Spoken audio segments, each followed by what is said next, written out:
पेश खिदमत क्या है कह रहे साइबर हो? क्राइम। अपना खुद का अकाउंट देख लिए हो क्या? अरे पिछले हफ्ते हो तो PF ट्रांसफर हुआ है, पूरे 6.5 लाख रुपए है। नहीं रत्नलाल जी, आपको देख लीजिए। अरे मिनी स्टेटमेंट निकालो जरा। रत्नलाल जी अब थोड़ा टेंशन में थे 44 और मिनी स्टेटमेंट से ये क्लियर हो गया कि रत्नलाल जी के अकाउंट से 6.5 लाख रुपए ऑनलाइन कहीं ट्रांसफर किए गए था। ये कैसे हो सकता है? रत्नलाल जी के चेहरे का रंग उड़ गया था। उन्होंने लगभग कांपती हुई आवाज में पूछा, चलो बैंक चल के पता करते हैं। शुक्ला जी ने धार्स बधाया, ऐसे ही थोड़ी न कोई किसी के बैंक से पैसे निकाल सकता है। शुक्ला जी का हर वाक्य रत्नलाल जी को हिम्मत देने की बजाय टेंशन दे रहा था। देखिए, आपके अकाउंट से पैसे एक मलेशियन अकाउंट में ट्रांसफर हुए हैं, जो कि आपने खुद किए, क्योंकि आपने बाकायदा OTP भी यूज किया है। इसमें बैंक की कोई गलती नहीं है, हम कुछ नहीं कर सकते। बैंक काउंटर पर क्लर्क ने टका जवाब दे दिया था। अरे पर मैंने ये पैसे ट्रांसफर नहीं किए, ऐसे कैसे कह सकते हैं आप? रत्नलाल जी क्लर्क के इस जवाब से और घबरा गए थे। आप पुलिस स्टेशन में जाकर कंप्लेंट करा सकते हैं। हो सकता है किसी ने आपका फोन 44 हैक कर लिया हो। फोन हैक कर लिया हो? क्या बोल रहा है ये आदमी? मैं त्रिवेणी जी के साथ DSP ऑफिस में ही था जब रत्नलाल जी का आगमन हुआ। सर प्लीज कुछ कीजिए, मेरी जिंदगी भर की कमाई। और रत्नलाल जी फूट फूट कर रोने लगे। थोड़ी देर की बातचीत में हमें समझ आ गया, आपका फोन चल रहा है। मैंने रत्नलाल जी से पूछा। हाँ चल तो रहा है, पर अभी आज सुबह से कुछ गड़बड़ कर रहा है, सिग्नल ही नहीं आ रहा। दिखाइए, मुझे अपना फोन दीजिए। मैंने कॉल रिकॉर्ड और SMS रिकॉर्ड चेक कीजिए और कुछ ही पलों में माजरा क्लियर हो गया। आप सिम स्नूपिंग के शिकार हुए हैं। ये क्या होता है? किसी और ने आपका सिम इश्यू करा लिया है। रत्नलाल जी, वो जो OCICI बैंक से आपको फोन आया था वही लुटेरा है। उसने आपका विश्वास जीत कर आपसे वो SMS कराया दिया, जिससे कि आपका सिम ब्लॉक हो गया। और इन लोगों ने एयरटेल काउंटर से आपका डुप्लीकेट सिम इश्यू करा लिया, इसीलिए आपका फोन नहीं चल रहा है। क्या वाकई ऐसा हो सकता है क्या? वो एक SMS और 6.5 लाख रुपए। रत्नलाल जी को ये जानकर काफी धक्का लगा कि वो एक SMS उनको 6.5 लाख रुपए का पड़ा था। उन्होंने अपना सिर पकड़ लिया और फपक कर रो दिए। हमने रत्नलाल जी को संभालने की कोशिश की, पर इस वक्त जरूरत थी इन साइबर लुटेरों को पकड़ने की। हमारे पास सिर्फ 2 क्लू थे लुटेरों तक पहुंचने के। बैंक अकाउंट डिटेल्स जिसमें कि पैसे ट्रांसफर हुए थे, और वो नंबर जहां से कि उनको फोन आया था। बैंक से हमें पता चला कि पैसे तो विदेशी बैंक में ट्रांसफर हुए हैं और वहां से कोई भी डिटेल लेने में टाइम लगेगा। जिस नंबर से रत्नलाल जी को फोन आया था उसका KYC डिटेल भी फेक निकला। अब हम इसी उधेड़बुन में थे कि क्या कोई और भी सिरा है इस कहानी का, जिससे कि हम क्रिमिनल तक पहुंच सकें। इस पूरी कहानी में कुछ तो ऐसा था जो हमारी नजर से अब तक छुपा हुआ था। हमने फिर से एक बार पूरे घटनाक्रम को दोहराया। क्रिमिनल ने रत्नलाल जी को फोन किया है कि आपका डेबिट कार्ड ब्लॉक हो गया है और उनसे कहा कि आपको अभी एक SMS आएगा और उसको रिप्लाई करने को कहा।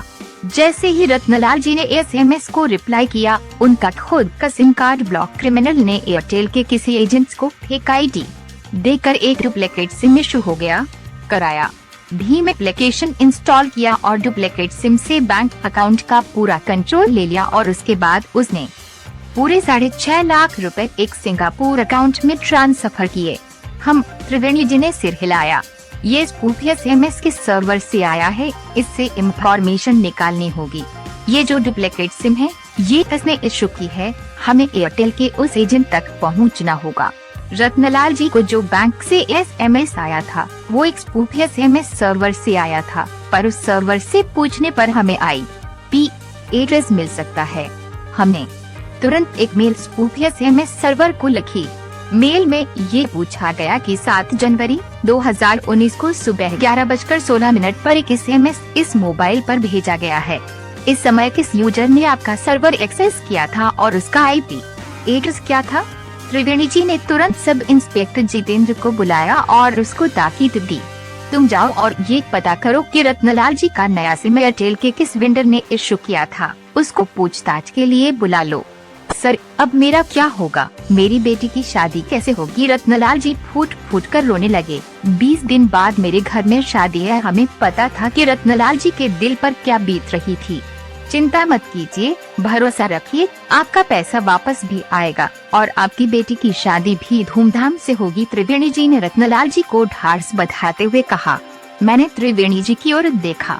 इस भरोसे के पीछे उनके चेहरे पर जो चिंताएं थीं, वो मुझे साफ दिख रही थीं। सर वो एयरटेल का सिम देने वाला वेंडर पकड़ में नहीं आया, पर उसकी शॉप से कुछ मोबाइल और सिम कार्ड्स मिले हैं। देखो उन मोबाइल से उसने किस किस से कम्युनिकेट किया, फेसबुक, व्हाट्सएप और किसी भी पर्सनल ऐप से कम्युनिकेट किया हो। इस गैंग के तार उन फोन से खुल सकते हैं, त्रिवेणी जी ने कहा। मैंने जब किए गए फोन्स के डेटा को क्लोन कर विश्लेषण करना शुरू किया। फोन्स के अंदर हमें कई सारे लोगों के आधार कार्ड और पैन कार्ड के डिटेल मिले। ये लोग भी शायद इनके शिकार हुए होंगे। मैं मन ही मन बुदबुदाया। डाटा बहुत था और कई बार अधिक इंफॉर्मेशन होना भी मुसीबत हो जाता है। हमारे पास वक्त कम था और हमें इस ढेर में से काम की चीजें ढूंढनी थी। चलो चाय पी कर आते हैं, त्रिवेणी जी ने मेरा स्ट्रेस देखते हुए कहा। अक्सर हम किसी भी चीज को इतना कॉम्प्लेक्स बना देते हैं कि आसान से क्लू पर ध्यान नहीं दे पाते। जब क्रिमिनल्स बहुत स्मार्ट होते हैं तो हर तरह से अपने आप को हाइड करने की कोशिश करते हैं, पर अक्सर यही ओवर स्मार्टनेस उनसे एक छोटी सी गलती करवा देती है। एक बार चेक करो कि ये पैसे ट्रांसफर करते समय जिस फोन का इस्तेमाल हुआ उसका IMEI क्या है।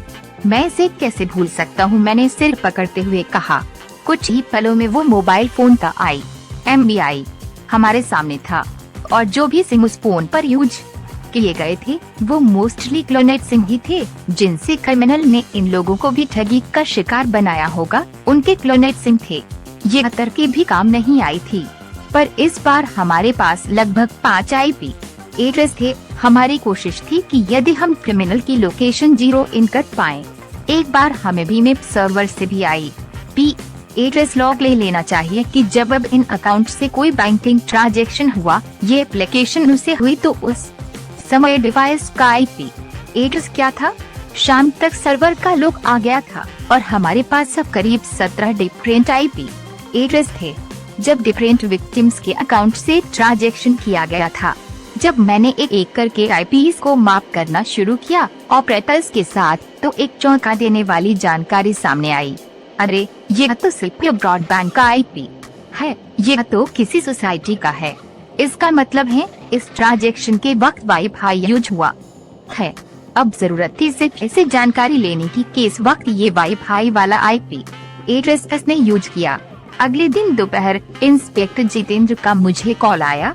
सर वो IP एड्रेस का ऑनर एड्रेस मिल गया है, हम अभी निकल रहे हैं। मुझे फोन पर बताते रहना यदि कोई जरूरत हो तो। प्रोफेसर दीपक चौरसिया। पुलिस ने पहुंचकर घर की घंटी बजाई। एक वृद्ध व्यक्ति ने दरवाजा खोला। आप लोग पुलिस को देखकर वो व्यक्ति थोड़ा ठिठक गया था। हाँ थोड़ी जानकारी चाहिए, इंस्पेक्टर जितेंद्र ने कहा। कहिए मैं क्या कर सकता हूँ। आप लोग सिर्फ का वाईफाई यूज करते हैं। 44 हाँ करते तुम्हें। कहिए क्या हुआ आपके घर में और कौन कौन है। इंस्पेक्टर ने चारों तरफ देखते हुए पूछा। बस मैं और मेरी वाइफ प्रोफेसर चौरसिया थोड़ा घबराए हुए थे। 23 दिसंबर को आपके घर पर कोई और भी था क्या जिसने आपका वाईफाई यूज किया हो। इंस्पेक्टर ने पूछा। नहीं सर, 23 दिसंबर को तो हम लोग घर पर ही नहीं थे। हम लोग तो अमेरिका गए थे बेटे के पास। अभी 5 जनवरी को ही वापस आए हैं। प्रोफेसर साहब ने कुछ सोचते हुए जवाब दिया। इंस्पेक्टर परेशान था। उसने मुझे कॉल किया। सर यहाँ तो 2 वृद्ध लोग रहते हैं और वो उस डेट पर यहाँ थे भी नहीं। मुझे लगता है सिर्फ ने कुछ गलत एड्रेस दे दिया है। हम कितने घर हैं उस बिल्डिंग में, जरा आसपास के घरों के लोगों का डिटेल भी पता करो, खास तौर से ऊपर या नीचे वाला घर। मैंने कुछ सोचते हुए कहा। Okay sir. इंस्पेक्टर को बात समझ आ गई थी। करीब 20 मिनट बाद मुझे इंस्पेक्टर का फिर से फोन आया। सर हमें लगता है हम सही जगह पहुंच गए हैं। ऊपर वाले घर में 2 लड़के रहते हैं और यहाँ घुसते ही माजरा समझ आ गया है। कई सारे फेक ID, सिम कार्ड्स और मोबाइल फोन्स हैं। इन्हीं लोगों ने प्रोफेसर साहब का वाईफाई हैक करके 23 दिसंबर को यूज किया होगा। हमने कुछ कैश भी बरामद किया है। वेरी गुड, मेरे मुंह से निकला और मैंने एक संतोष की सांस ली। पकड़े गए लड़कों ने स्वीकार किया है कई बरामद की गई रकम में कुछ रत्नलाल जी की है और कुछ पैसे इन्होंने किसी और इंटरनेशनल अकाउंट में ट्रांसफर किए हुए हैं। मुझे तसल्ली थी कि अब रत्नलाल जी के पैसे मिल ही जाएंगे और उनकी बेटी की शादी में कोई अड़चन नहीं आएगी। हमारी पूरी वीडियोस को देखने के लिए आपका बहुत बहुत धन्यवाद। और आपको ऐसी कहानी और भी सुननी है तो हमारे चैनल को सब्सक्राइब करें और बेल आइकन के बटन को चालू कर दें और लाइक करें प्लीज़।